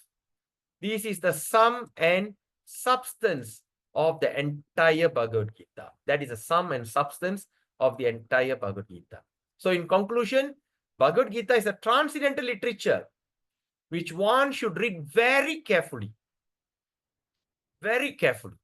Gita Sastram idang punyam ya patit prayata puman. If one properly follow the instructions of Bhagavad Gita, one can be freed from all miseries and anxiety of life. That's why I'm telling, go and distribute Bhagavad Gita. Encourage people to read Bhagavad Gita. Because the Bhagavad Gita can bring solution. Bhaya shokadi varjita. Bhayana bayam. Shokadina sogam. Varjita, remove. One will be freed from all fears in his life. And one's next life will be spiritual. In Gita Mahatmya. Right? It says one will be freed from all fears in his life. In this life. And one's next life will be spiritual. Okay, now we're going to go through the Gita Mahatmya. Right? There's also further advantage. Gita dhyana shilasya. Gita dhyayano shilasya. Pranayama parasya cha. Naiva santihi papani. Purva janma krittani cha. Gita dhyana. To meditate on the Gita. Pranayama parasya cha. In your breath. Naiva shantihi papani. All kind of sins. 9 kinds of sin will be destroyed. Purva janma. Your previous birth. So if one reads Bhagavad Gita very sincerely, mark the word. If you have the book, please underline this statement. If one who reads Bhagavad Gita very sincerely, first thing. Second, with all seriousness, not joyfully or jokingly. Then by the grace of the Lord, with the grace of the Lord, please underline, the reaction of his past misdeeds, all the reaction, prarabdha karma, that is waiting to attack you any time, that going to give you miserable condition any moment, will not act upon you. What else you need? It's in Gita Mahatmya too. And then the Lord says very loudly in the last portion of Bhagavad Gita. That means what? The Lord says very loudly. That means now you can imagine. The Lord says, Sarva Dharman Parityaja Mam Ekam Sharanam Raja. Aham Tam Sarva Papebhyo Moksha Yishyami Ma Shuchaha. So Prabhupada says very loudly, because the pure devotee could foresee. He could see the entire situation. He said it very loudly. Sarva Dharman Parityaja. Abandon all varieties. Sarva Dharman. Give up all varieties of religion. Mam Ekam. Only me. Surrender unto me. What? Sharanam Vraja. So abandon all varieties of religion and just surrender unto me. Then he says, Ahamstam sarva papebhyo. I will deliver you from all sinful reaction. Papa. Papa means sin. Ahamtam sarva papebhyo. All the sins. So papa in Tamil become pavam. Pavam. Right? Like for instance, like certain things like in Tamil we call Vrindavan. But the V cannot be pronounced by the Bengalis. They call Vrindavan. We call Yamuna. They cannot say the word Y. They get Jamuna. But the thing is still the same. Pavangal. Sarva Pavangal. Ahamtam Sarva Papevyu. All kind of sins. Papa. Do not fear. Ahamtam Sarva Papevyu. Mokshami Ma Shuchaha. Moksha Ishyami Ma Shuchaha. Do not fear. I will remove all the reaction. Thus the Lord takes all responsibility for one who surrenders. Thus the Lord takes all responsibility for those one who have surrendered to him. He will take all responsibility. That means now you are no longer under anyone's control. You are under the control of the Supreme Personality of Godhead. And he indemnifies. Indemnifies means what? Indemnify such a person against reaction. I mean, indemnify means you all that reaction waived. Indemnify in normal word is maybe we call waive away, waive all the things, waive such persons against all reaction of pain. Then after that he continues in Gita Mahatmya 3. Mala nirmochanang pungshang jalasnanam dine dine sakrit gita mrita snanam sangsara mala nashanam mala nirmochanam pungsam jalasnanam. Jala, water. Water, dine dine. Every day you go and bathe in the water. Sakrit Gita Amrita Snanam. If you take a bathe in sacred Gita, Gita Amrita Snanam. Sangsara, all the suffering which is like the garland of suffering. Mala. Nashanam. So one may cleanse himself by taking bath in a water. Mala Nirmochanam Pungsam. Alright? Jalasnanam dine dine. But if one takes bath even once in the sacred Ganges of water of Bhagavad Gita, that means what? Sakrit Gita Mrita Snanam. If one even once, if you take bath in the pure water of Bhagavad Gita, for him, the direct material life is altogether vanquished. Sangsara Mala Nashanam. All the dirt of material is altogether vanquished. Gita Mahatmya 3. Gita su Gita Kartavya Kim Anye Shastra Vistarai Yasvayam Padmanabhasya Mukha Padma Vinihirta. Because Bhagavad Gita is spoken by the Supreme Personality of Godhead, right? Gita su Gita Kartavya. Karta given by the Krishna. One need not read any other Vedic literature. You do not need to read anything else. But the thing is, one only need attentively and regularly hear the Bhagavad Gita, not once in a blue moon, once in a while, whenever you feel like it.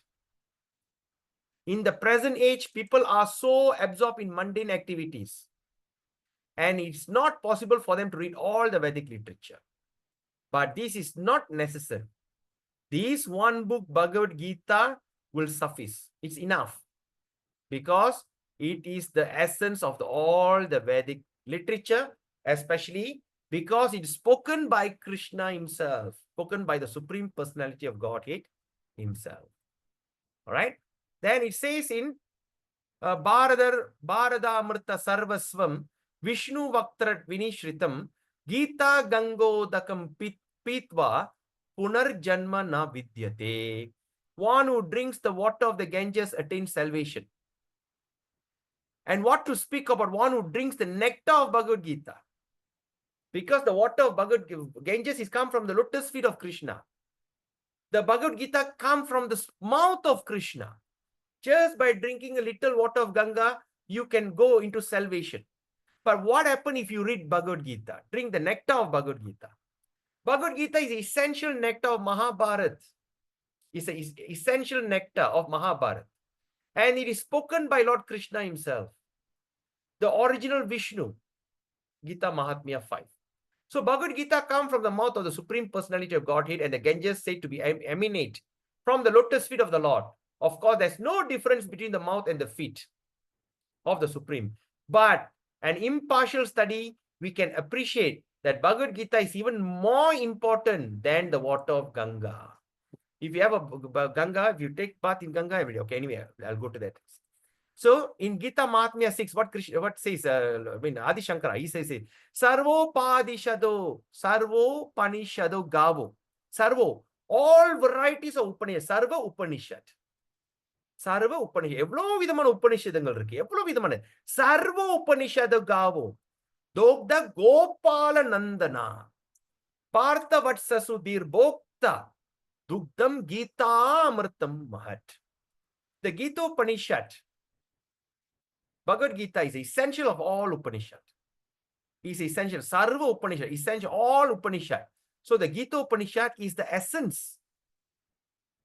It is just like a cow and Lord Krishna, who is famous as a cowherd boy, milking the cow. So they just say that the Upanishad is like a cow. The cow, when the cow will give milk, the cow will give milk when they see the calf. கண்ணுக்குட்டியை பார்த்தாதான் பசுமாடு பால் கொடுக்கும். So பசுமாடு வந்து உபனிஷத், கண்ணுக்குட்டி வந்து Arjuna, கறக்கிறவர் the one that milk the cow is Krishna, the milking the cow, and Arjuna, and the learned scholars and the pure devotees are the drink of the nectarian. So then the milk that they karakran from the cow, it is Bhagavad Gita. And he says the learned scholar and the pure devotees are the drinker of that nectarian milk. Do you all follow me on this? Again, let me tell you. பசுமாடு பால் எப்ப கொடுக்கும்? பால் சுரக்கிறது எப்ப?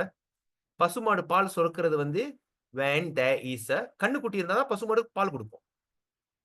அப்ப பசுமாடு வந்து உபனிஷத், சர்வோபனிஷத், எல்லா உபனிஷத்துகள் that is cow. கண்ணுக்குட்டி வந்து அர்ஜுனா. அப்ப அந்த உபனிஷத் வந்து அந்த பசுமாடு கண்ணுக்குட்டியை பார்த்தோன்னே அது பால் சுரக்க ஆரம்பிக்குது. பாலை சுரக்கிறது யாரு? கிருஷ்ணா. அந்த பால் என்ன? பகவத்கீதா. அதை குடிச்சு அனுபவிக்கிறது யாரு?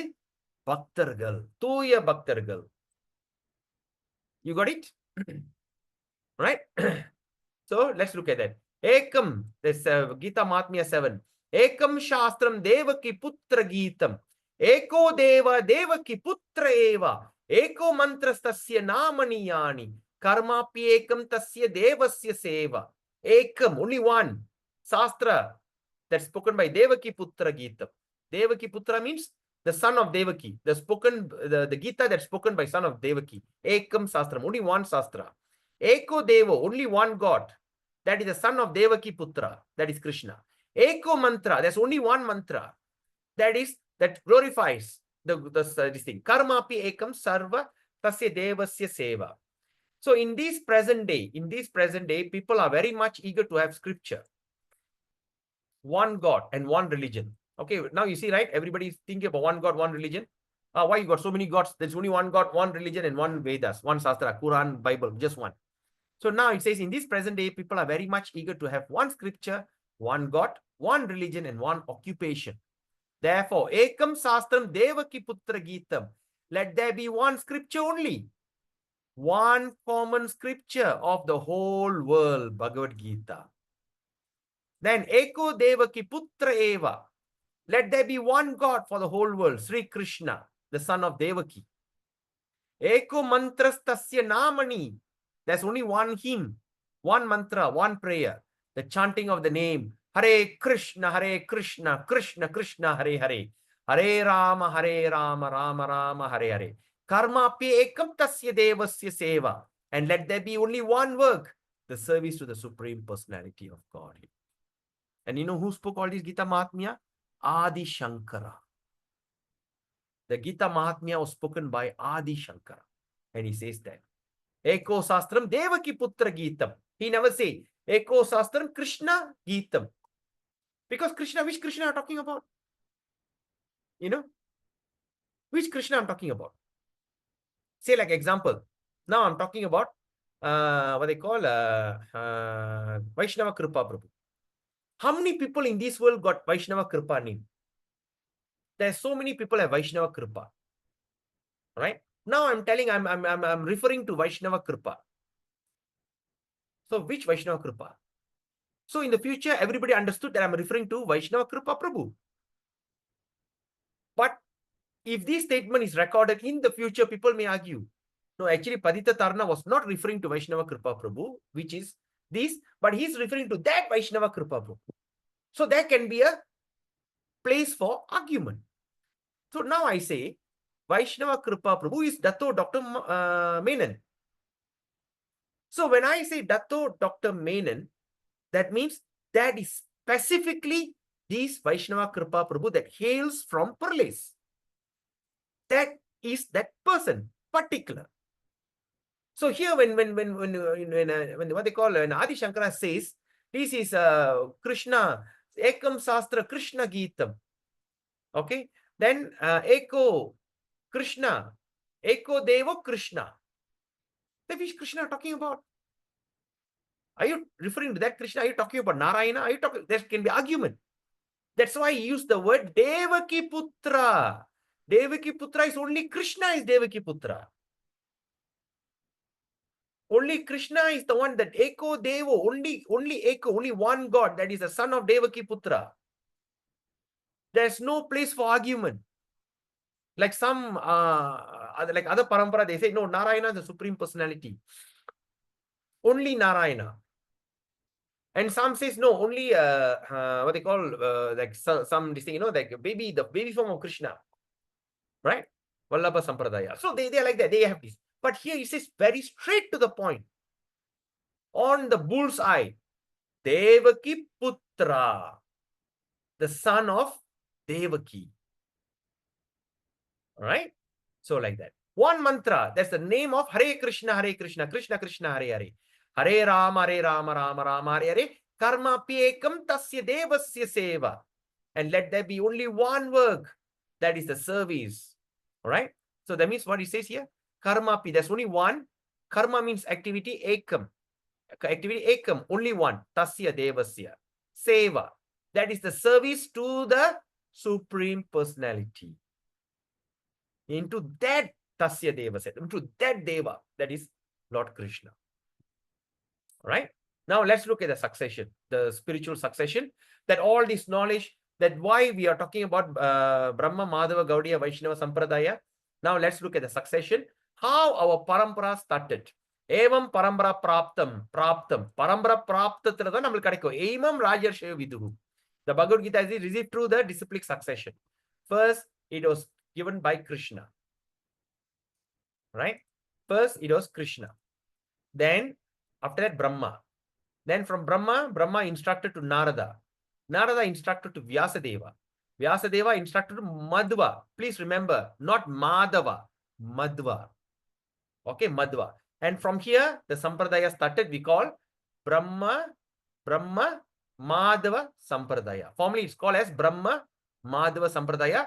And this Madhava is Madhvacharya. He is the Acharya for our Sampradaya. Then his disciple Padmanabha. Then his disciple is Narahari. Then this is Madhava. Then his disciple is Akshobhya.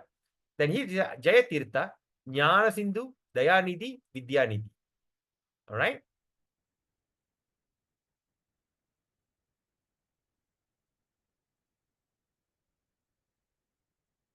Okay. Then from Vidyanidhi came Rajendra. Then Rajendra's disciple is Jayadharma. Then came Purushottama. And his disciple is Brahmatirtha, Vyasatirtha, Lakshmipadi, Madhavendra Puri. Then from Madhavendra Puri, Ishvara Puri started. And Ishvara Puri's disciple is Nityananda Advaita. Right? Then came Lord Chaitanya. So when Lord Chaitanya came in, the Sampradaya became first, I said, Brahma Madhava Sampradaya.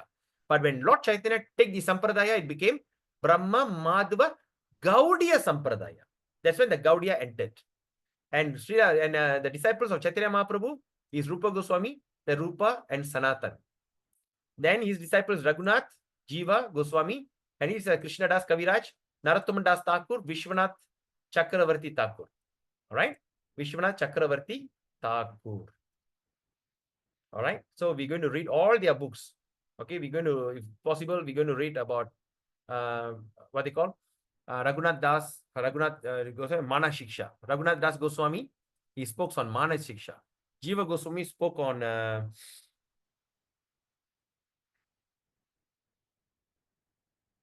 that's one book, I can't remember. All right. Then Krishna Das Kaviraj Thakur. Krishna Das Kaviraj, the one who composed Chaitanya Charitamrita.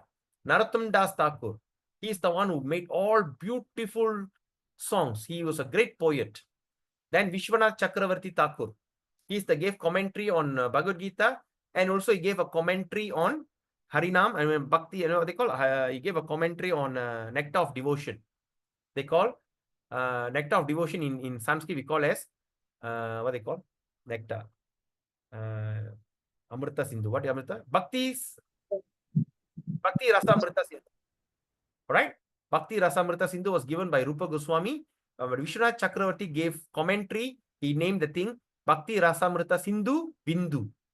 Vishwanath Chakravarti Thakur. If we have time, if Krishna allows, we also can read that book.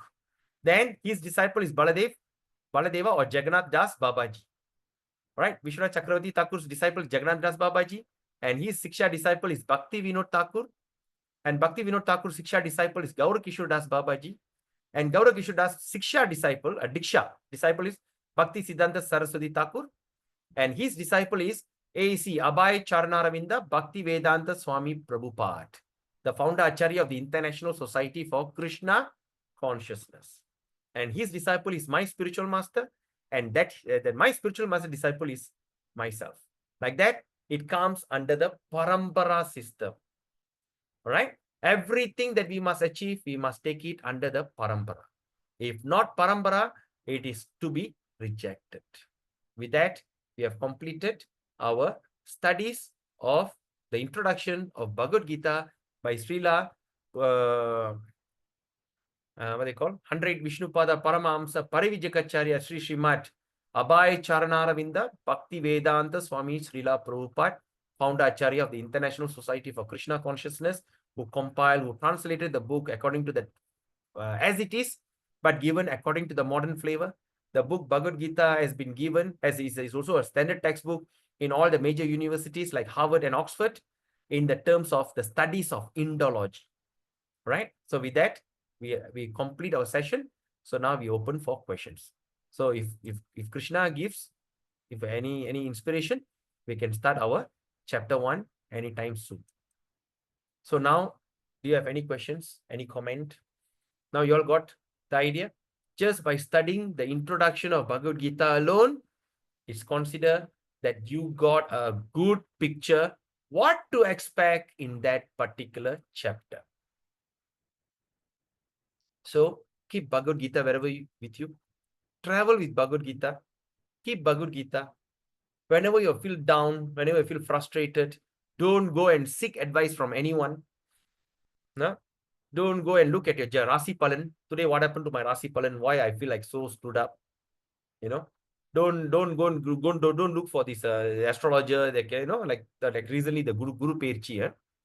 I never knew that the Guru is actually transited. My wife was telling me yesterday, oh, Guru Perchi, you know, you be careful. I say, who cares? I got my Guru. Who cares about that Guru? You know? So, like that. So, whenever we have any problem, anything, refer back to Bhagavad Gita. Because Bhagavad Gita can give you the real solution to our modern problem. Okay? So, is there any questions? Anything you want to ask?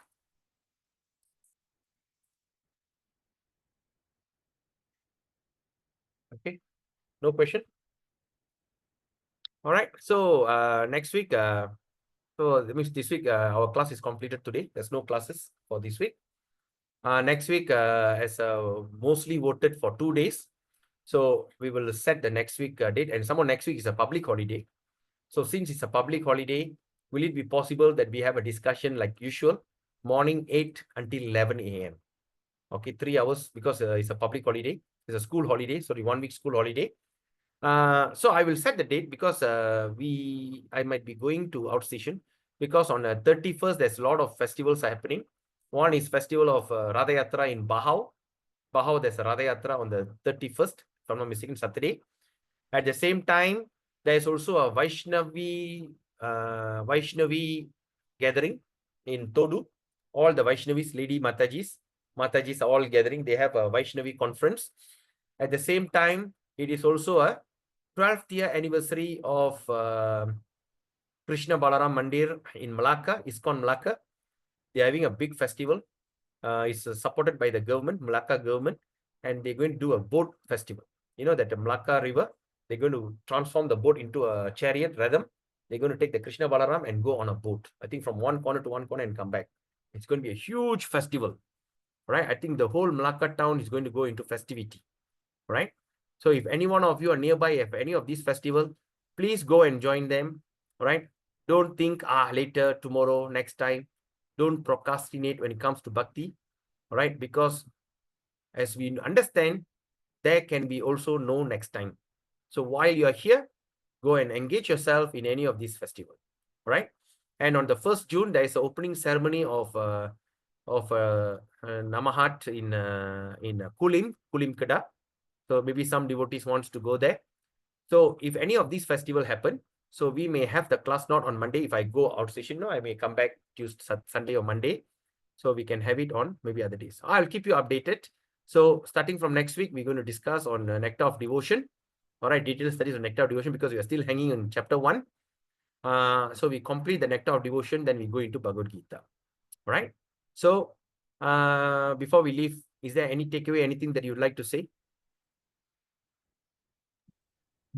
Yes, Prabhu, Hare Krishna. Thank you very much, Hare Prabhu. I've read this introduction by myself on my own before, but Say it again, Mataji. Say it again. I can't hear you again. no, I've read the introduction of Bhagavad Gita before, Okay. but the understanding was not as clear as how you did the detailed study of introduction. It was a very nice to have to journey together with you on the introduction. Very, very nicely explained.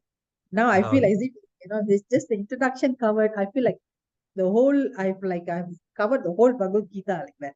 Yes. Yes, very good. Thank you so much, Prabhu. My pleasure, Mataji.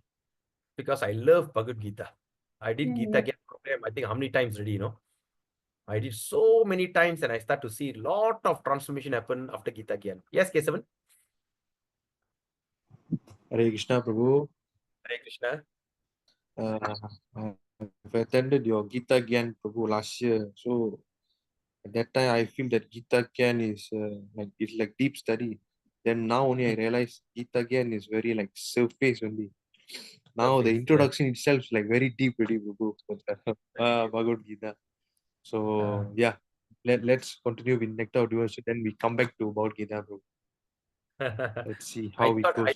Hare Krishna. You know what I thought? I thought you're going to tell, never mind, Prabhu, we add on Bhagavad Gita.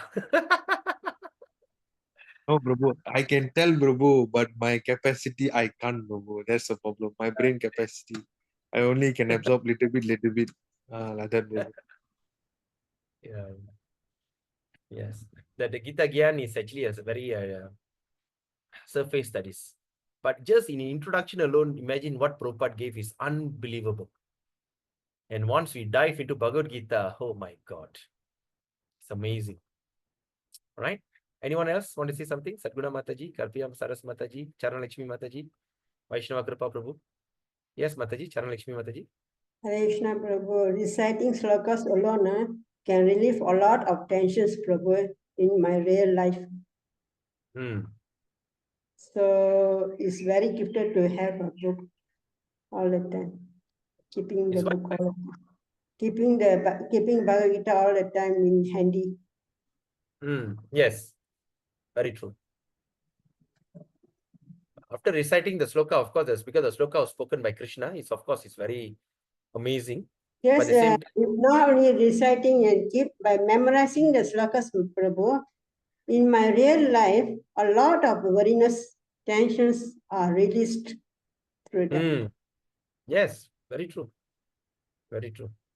But after that, when you start to understand the verses word by word, it's going to be even more pleasurable. Yes, exactly. Yes. Because this Bhagavad Gita is a word of assurance. Krishna give you assurance. Don't worry.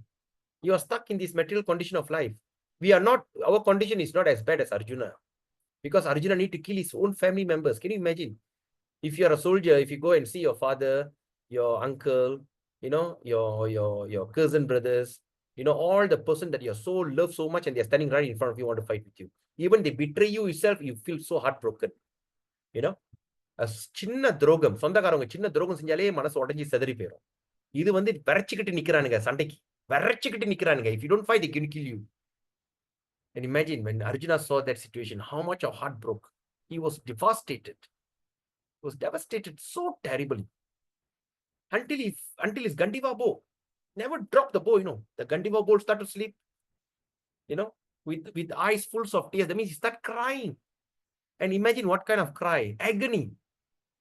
Krishna, unga patiya, yen chittappa patiya, yen pangaliya patiya. Hey, Duryodhana kuda na laandruken chinna playila. Avana patiya, na Dronacharya, enoda guru. Yen mela avlo priyama, avara patiya nee. Enai தூக்கு வளர்த்த தாத்தா, என் மேல அவ்வளவு பிரியம். அவரே நிக்கிறாரு முன்னுக்கு என்னை கொல்றதுக்கு சண்டைக்கு. How is that possible? He started to cry. Then he said, எடுத்துட்டு போட்டோம்ல, அவனுக்கு எடுத்துட்டு போட்டோம். I don't want this kingdom. What for? இவனுங்களை கொன்னு இந்த அனுபவிக்கிறதா? இந்த அனுபவிக்கிற அரசாங்கம் ரத்தக்கரை அரசாங்கம் எனக்கு வேணாம், எடுத்துட்டு போட்டோம். யூனோ, அதுவும் இல்லாம இவங்களை கொன்னா பாவம் நீ விடாது. இவனுங்களா கொன்னா இவங்க ஒய்ஃப்ல நீ சும்மா விடுவாங்களா? என்னன்னு ஏன் அவர் கொன்னுட்டீங்க, ஏன் கொன்னுட்டீங்க, நீங்களாம் நல்லா இருப்பீங்களா? அந்த மாதிரி சாபம் விட்டா என்ன வருது? அது சாபக்கேடு எனக்கு தேவையா? இல்ல இவனை கொன்னுட்டு இவங்க பிள்ளைங்களா வீணா போயிட்டானுங்கன்னா அந்த பாவம் பழி என் மேலதான் வந்து விழுவோம். இது எனக்கு தேவையா? All these things Arjuna start talking. He was in great anxiety. We are not into that. Until நம்மள அந்த மாதிரி இருந்துச்சுன்னா we'll die on the spot. You know, we'll die of shock. You know, and see how Krishna convinced him. You see, no, you look here, these. So, and Arjuna asked the correct question. Secondly is Krishna induced him to ask question. Sometimes, as far as they say, when Krishna appeared in front of you, what will you ask? I think Nanda Mataji was telling peace in the world. And I think another Mataji says bhakti. Only one or two things. But what happened? No? There's a lot of what are the real questions you should ask Krishna? You know? So that's the questions that Arjuna asked on our behalf. We can relate Bhagavad Gita in our life. And through our life, we can see how we can solve our problem. Everything is solvable in this life. Right? With Krishna. In Bhagavad Gita. Bhagavad Gita is a solution for all our trouble. Yes, correct. Channel Lakshmi Mataji, you are right. Really right. Anyone else? Sadguna Mataji, you want to say something? Vaishnava Prabhu? Vaishnava Prabhu, very quiet today.